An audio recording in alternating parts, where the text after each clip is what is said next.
What are the similarities and the differences between psychiatrists and neuropsychologists? The similarities, the differences, all of that and more in this video.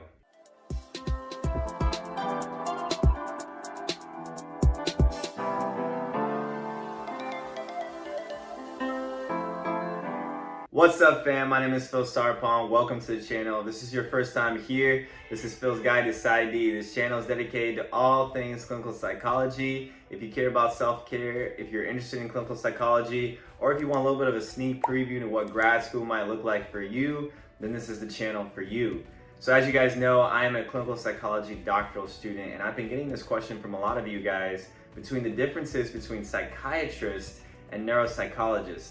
Now, I've done previous videos about neuropsychologists and psychiatrists, but I've actually never done a video that I compare the actual differences in one video. With that, let's go ahead and start with psychiatrists and kind of go through some of the same things that I've talked about in previous videos. One of the biggest differences between psychiatrists and neuropsychologists is the education piece. All right, so for psychiatrists, once they get their bachelor's degree, they will go into med school. And so med school will be about 4 years. And after they go into med school, they'll go into a 4-year residency program. This 4-year residency program will be all about psychiatry. Now, when they go through this program, they'll learn about psychological assessment, they'll learn how to diagnose different mental health disorders, and then they'll also learn the medication side about mental health, all right? So they'll be able to actually prescribe medication to their patients.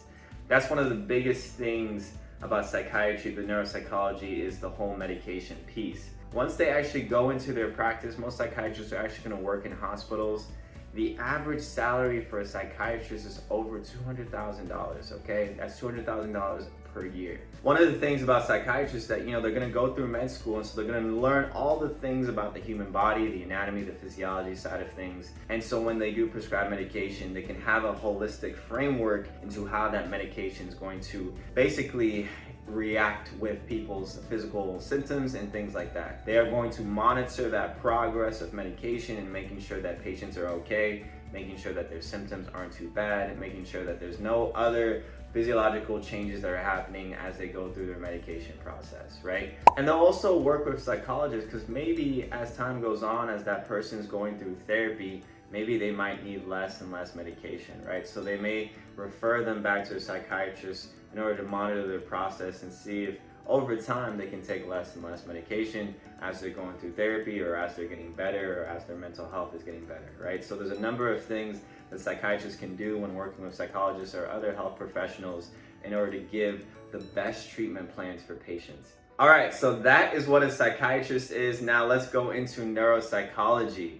Neuropsychology, they're gonna get a bachelor's degree. Once they get a bachelor's degree, they could choose to get a master's degree or not. Most people get a master's in psychology, and there's a lot of people that actually don't get a master's at all, and they'll just go straight into a neuropsychology program. This really does depend on your location, the school where you're at. For most United States schools, they don't require a master's degree to get into a neuropsychology program, but it might actually help people make them more competitive. So it really does depend. So there'll be people that will get the master's, and there'll be people that won't get the master's. You really just have to do your research in terms of what's going to be best for you and what's going to make you the most competitive. But after that, they might go into the neuropsychology program. Now, there's two pathways to this, and I've kind of talked about this before, but there's two ways to become a neuropsychologist. You can either go into a neuropsychology PhD or PsyD program, or you can go and become a clinical psychologist, whether it's a PsyD or a PhD program. Both of these ways are going to work in order to become a neuropsychologist.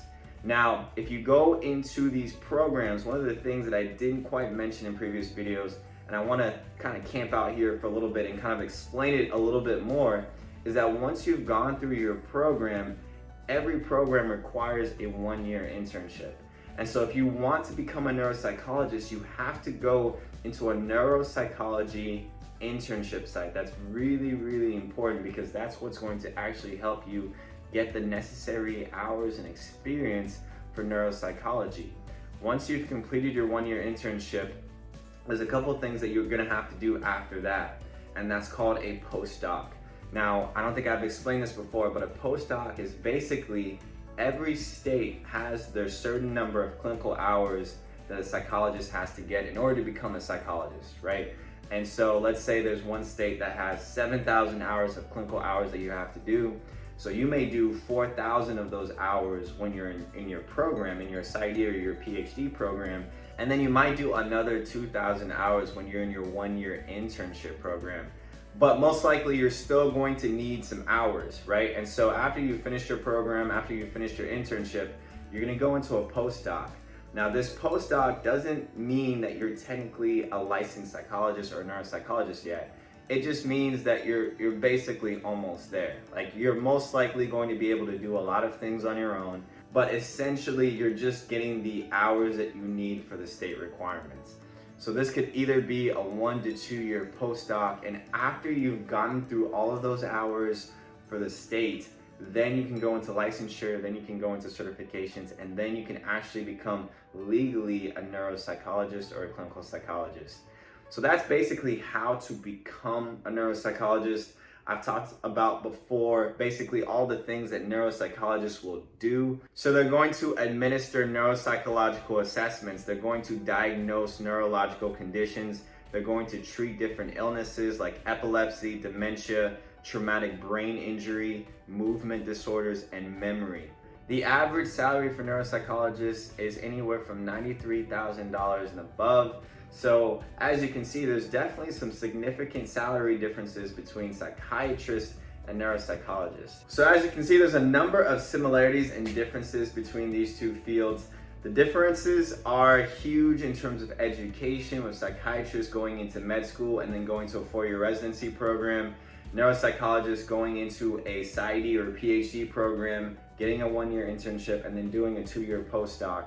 So education differences are huge. In terms of career practices, we know that psychiatrists are going to focus more on the physical health as well as the mental health and combine that with medication. We know that neuropsychology is going to focus on the neurological disorder side. They're going to focus on assessment as well as implementing different types of cognitive therapies to help people, whether it's cognitive decline or whether it's some other form of neurological illness. All right, so those are the similarities, those are the differences. Psychiatrists versus neuropsychologists. Hopefully that helps you guys kind of make the distinction between those two fields. If you guys have any further questions, definitely put it down in the comment section below. If you haven't already, like this video and subscribe to this channel if you haven't. Hopefully this video was helpful for you guys. And with that, I will see you guys in the next video.